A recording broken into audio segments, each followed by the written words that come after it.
How's it going, everybody? So this is the micro Numitron clock, of which I'll find a better name for it eventually. I don't, I don't know how much I like that name. Anyways, so this is my clock.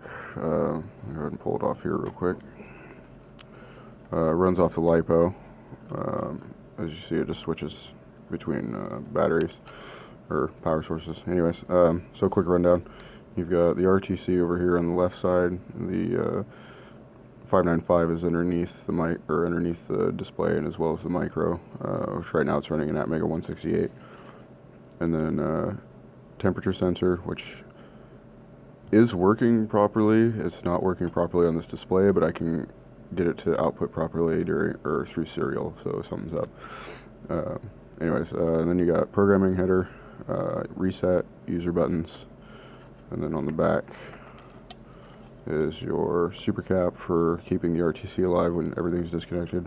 Lasts probably, I don't know, about half a day or so. I gotta tweak the voltage divider in there to keep it from sucking down the super cap.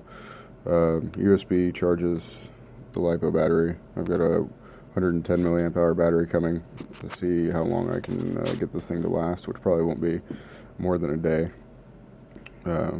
To get into some wicked power management. Yes, and then we got a voltage ORing system here, so all these voltage rails are ORed together. So it automatically switches in between your voltage rails. We'll go ahead and plug this guy back in, just so it doesn't die on us. Alright, and go ahead and reset it.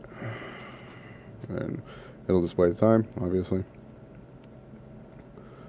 So it's 7:57. And it's not doing temperature. Okay, it must be saved somewhere. So that's got a user system. So if you hit the first button, that's actually a bug. It's supposed to sit at S first, and it goes to A.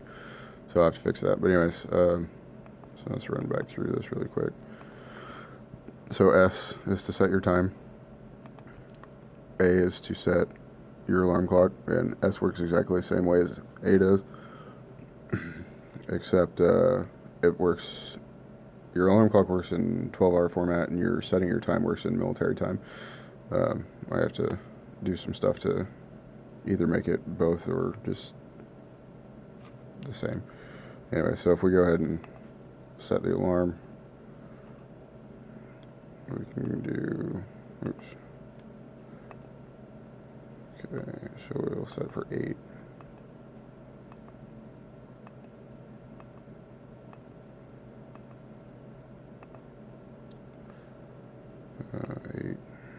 8:00, and it'll ask you AM or PM, so you can select AM, PM. Go ahead and hit AM, and it'll save it. And then if we go back into the menu again, and we tell it the C means that the C really doesn't have anything to do with the setting name or anything. It was just the only other character I wasn't using at the time. So anyways, this allows you to set whether or not the clock displays automatically or whether you have to press a button. So if we hit that, and then you can hit this next button right here, and it'll display the time. 7:59. Oh, we might get an alarm event, maybe.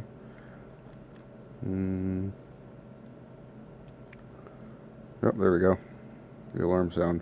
So the cool thing about the alarm, well, I think it's cool anyways, I was having issues with the alarm, and it wouldn't go off, or it would just sit there and continuously go off and off and off and whatnot. So now anyways, it doesn't have, it's got a snooze function, so if you hit one of these buttons, then it'll disable the alarm and it won't go off again until tomorrow. And then if you don't do anything, it'll sit here and it'll do this for about a minute. And then once the minute is up, it'll set a register to go, okay, well, I'm done. And then, so yeah, if we go ahead and hit that, it'll display the time.